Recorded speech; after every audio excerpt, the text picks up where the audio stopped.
안녕하세요. 학점은행제 하모서 멘토입니다. 오늘 영상에서는 학점은행제에서 활용이 가능한 학점 인정 자격증에 대해서 깊이 있게 다뤄보려고 합니다. 요즘 학위를 준비를 하거나 전공을 바꾸려는 분들 또는 직무 능력을 쌓으면서 학점까지 챙기고 싶은 분들이 많아지고 있는 추세인데요. 이런 분들에게 정말 매력적인 제도가 바로 학점은행제입니다. 특히 자격증을 통해서 학점으로 인정을 받을 수 있다는 사실을 많은 분들이 모르고 계시는데요. 오늘은 이 학점 인정 자격증이 무엇인지, 어떤 자격증이 인정이 되는지, 또는 주의사항은 어떤 것인지 낱낱이 설명해 드리겠습니다.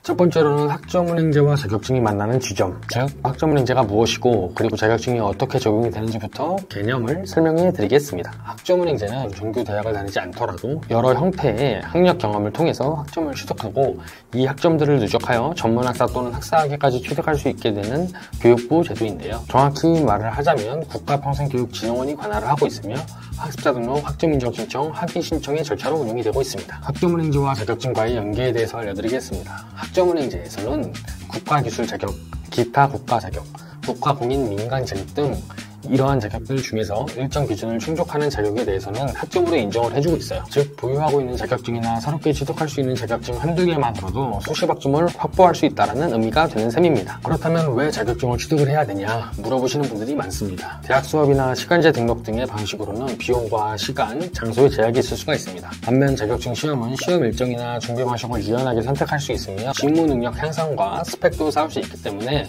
학점을 취득하면서 본인의 스펙까지 높일 수 있는 일석이조인 셈입니다. 특히 이미 직장을 다니고 있거나 학업과 병행해야 되는 분들에게는 매우 매력적인 루트가 되는데요. 온라인 수업을 들으면서 학점인정 자격증을 취득을 하게 되면 스펙도 쌓으면서 최종 학력까지 높일 수 있고 학습 기간도 줄어들고 비용도 절감이 되는 셈입니다.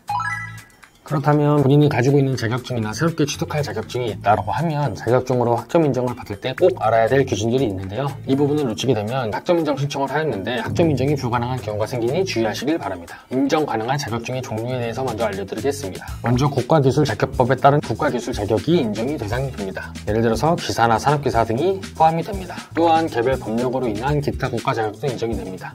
예를 들어서 포토샵이나 워드, 컴퓨터 활용 능력 자격증 같은 국가 자격도 인정이 됩니다.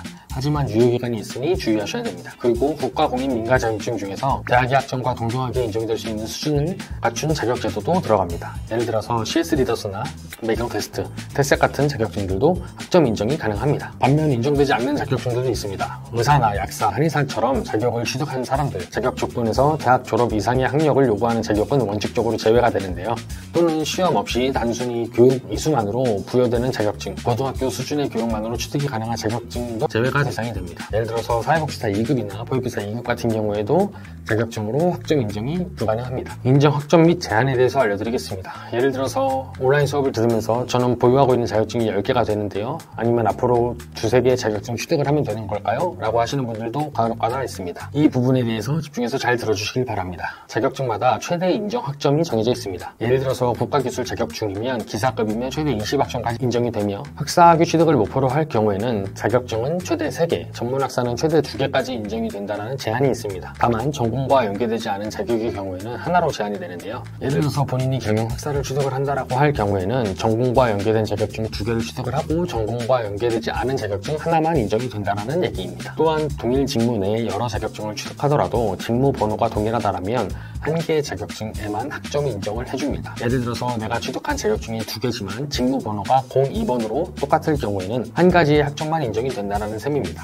따라서 본인이 취득할 자격증의 직무 번호를 꼭 확인하시는 것이 가장 중요합니다. 세 번째, 전공 연계 여부인데요. 취득한 자격증이 내가 선택한 전공과 연계되어 있는가에 따라서 전공 점수로 인정이 되느냐, 일반 학점으로 인정이 되느냐가 달라지는데요. 전공과 연계가 되면 전공 필수 학점으로 인정이 될 수 있어서 더 유리하게 적용이 됩니다. 반대로 전공과 연계되지 않은 자격증은 일반 선택 학점으로 인정이 됩니다. 신청 시 유의사항이 있는데요. 자격증 취득 일자에 따라서 학점이 달라질 수도 있습니다. 그래서 취득 일자를 꼭 확인을 하셔야 되며 자격의 공인 유효 기간이 따로 존재합니다. 그 유효 기간이 지나게 될 경우에는 갱신을 하셔야 되는데 갱신이 되어 있지 않는 자격증에 대해서는 학점 인정 신청이 불가능합니다. 그리고 학점 인정 신청 일자 등도 잘 지켜주셔야 되는데요. 여기에서 고려돼야 될 점은 공복되는 동일 직무 번호의 자격증이 있는지, 자격 취득 전공과 유사성 등을 고려해서 학점 인정 신청을 진행을 하셔야 됩니다. 따라서 내가 이 자격증으로 몇 학점 나올까 할 때에는 반드시 매년 고시되는 자격 학점 인정 기준을 반드시 확인을 하셔야 됩니다. 그렇다면 학점인정 자격증 활용 전략과 팁을 알려드리겠습니다. 전공 선택 시 자격증과 연계를 고려하셔야 됩니다. 전공을 선택할 때 이 전공에서 인정되는 자격증이 무엇인지 미리 검색해 보시는 것이 좋습니다. 왜냐하면 자격증을 취득을 해서 해당 전공 필수 학점 취득으로 바로 이어질 수가 있기 때문인데요. 국가평생교육진흥원에서 표준교육과정 전공별 자격 연계 검색창에서 확인이 가능합니다. 두 번째로는 자격증 취득 전에 인정 기준을 반드시 확인을 하셔야 됩니다. 자격증을 따기 전에 반드시 해당 자격증이 학점 인정 대상인지, 그리고 자신이 계획 중인 전공과 직무번호가 동일하고 있지 않은지, 동일 직무면 여러 자격증을 취득해도 학점 하나만 인정이 되기 때문에 주의를 하셔야 됩니다. 자격증과 온라인 수업 병행 방법에 대해서 알려드리겠습니다. 자격증만으로는 학위 요건이 채워지지가 않습니다. 따라서 자격증 학점과 온라인 수업 학점을 더해서 복합 전략으로 학위 취득을 준비하시는 것이 효율적인데요. 예를 들어서 자격증으로 16학점을 인정을 받고 나머지 모자란 학점을 온라인 강의 수강을 통해서 또는 독학학위제를 통해서 전문학사 학위 취득 과정을 진행하시는 것이 가장 효율적입니다. 네 번째로는 최신 기준으로 업데이트를 주기적으로 확인을 하셔야 되는데요. 매년 국가평생교육진흥원 학점은행제 공지사항 페이지를 살펴보시면 학점 인정 기준이 다르게 고지가 되어 있습니다.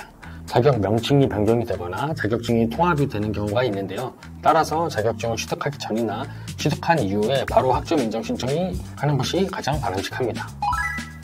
마지막으로 주의사항과 사람들이 자주 하는 질문에 대해서 말씀드려보도록 하겠습니다. 자격증만 따면 무조건 학사학위가 가능하다? 이것은 오해입니다. 자격증은 최대 인정 학점이 있고, 또한 학위 요건에서는 교양 학점, 전공 학점, 일반 학점 등 학위 취득 요건이 정해져 있습니다. 따라서 자격증만으로는 학사학위까지는 마무리가 될 수 없습니다. 모든 자격증이 인정된다. 이것은 착각입니다. 앞서 말했듯이 언제 취득을 했는지 취득 연도도 중요할 뿐더러 제도 요건 등을 만족하지 못하면 학점 인정 대상이 될 수 없습니다. 따라서 어떤 자격증이 학점 인정 대상이 되는지는 직접 검색을 해보시거나 멘토에게 물어보시는 것이 가장 정확합니다. 또한 동일 직무 자격증 여러 개를 취득을 해도 학점 하나만 인정되는 경우를 가장 중요하게 생각을 하셔야 되는데요. 예를 들어서 경영학사 전공을 준비를 하게 되시고 경영 전공으로 자격증 2개를 취득을 할 예정이라면 직무번호가 같은 자격증인지 아닌지에 대해서 필수로 확인을 하셔야 비용과 시간을 절감할 수가 있습니다. 또한 전공과 연계되지 않은 자격증은 1개만 인정이 되는데요. 많은 분들이 자격증 2개를 취득을 하게 되고 2개 다 일반 학점으로 넣으면 되지 않냐라고 말씀을 하시는 분들도 계시는데요. 둘 중에 하나만 사용이 가능하기 때문에